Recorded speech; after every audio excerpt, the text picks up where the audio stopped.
Hey there, welcome back to Ali Training's Official, your go-to place for learning and mastering the English language.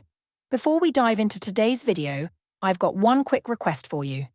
If you're serious about improving your English skills and you're loving this kind of content, then make sure to hit that subscribe button and turn on the bell so you never miss an update.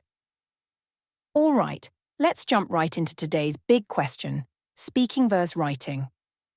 What should you really focus on?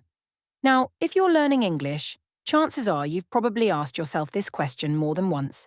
Maybe you're trying to become fluent in speaking English so you can travel or communicate with friends. Or maybe you need strong writing skills for school or your job. Either way, it's a totally valid question.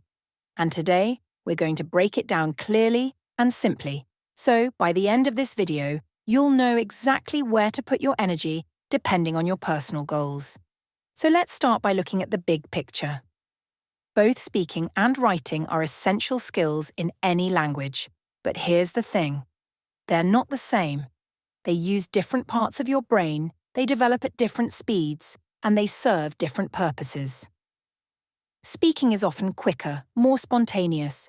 It's used in daily life, in conversations, phone calls, meetings, or even just chatting with friends. Writing, on the other hand, is more structured, often slower, and gives you time to think, edit, and polish your message before anyone sees it. And here's where it gets interesting. Many English learners think they have to master writing before they start speaking. But that's actually not true.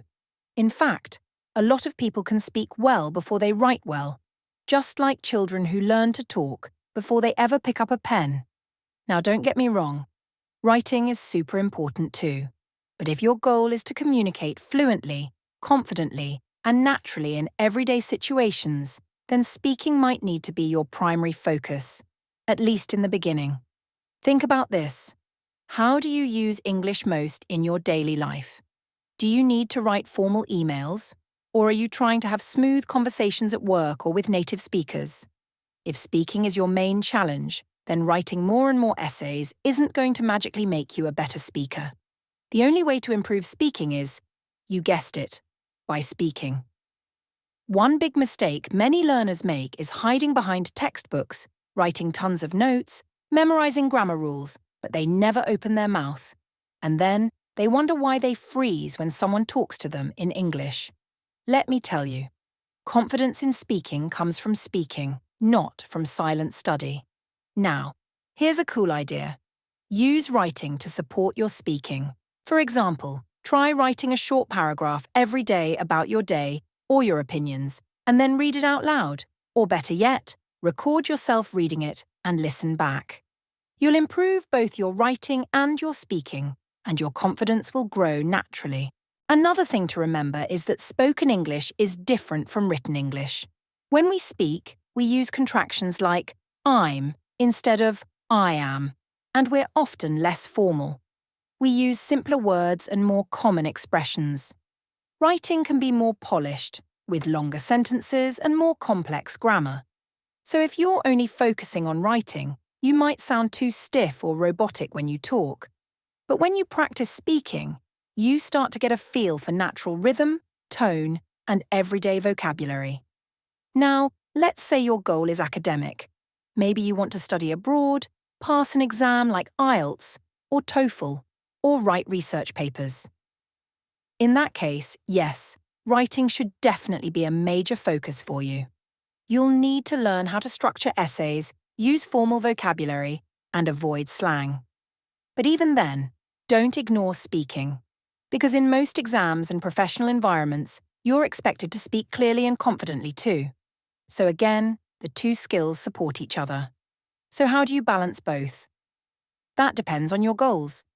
If your main goal is to communicate better in real life, whether for travel, work, or daily life, focus more on speaking.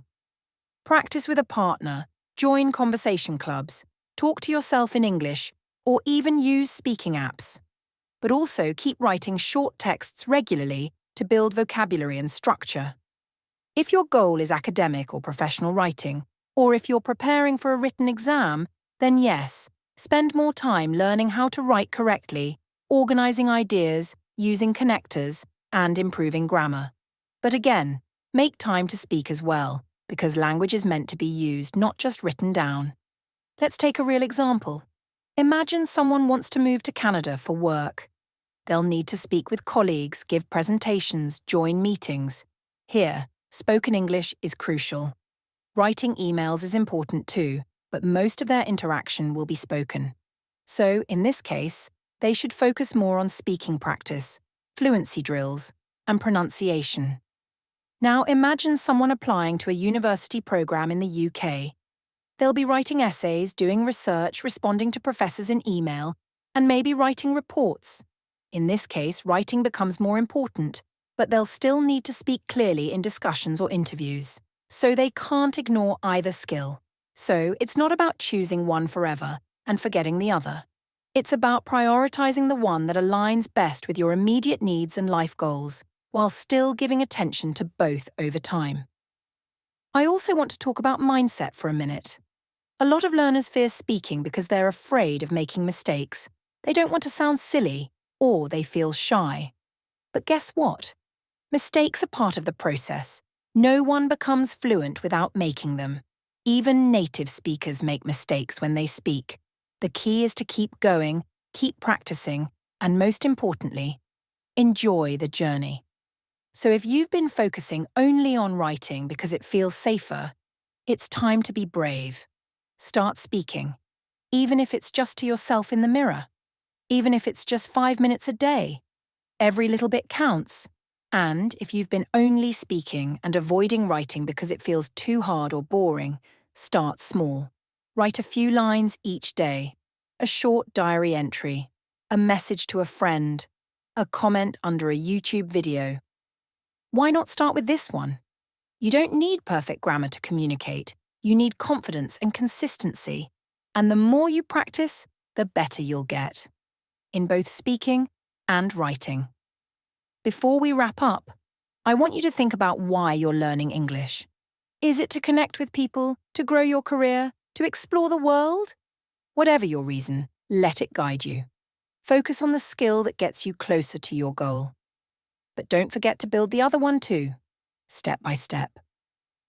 All right, that's it for today's video. I hope you found it helpful and maybe even a little bit inspiring.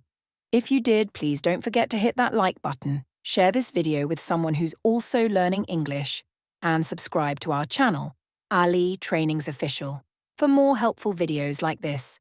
You're doing great. Keep learning, keep practicing, and keep believing in yourself.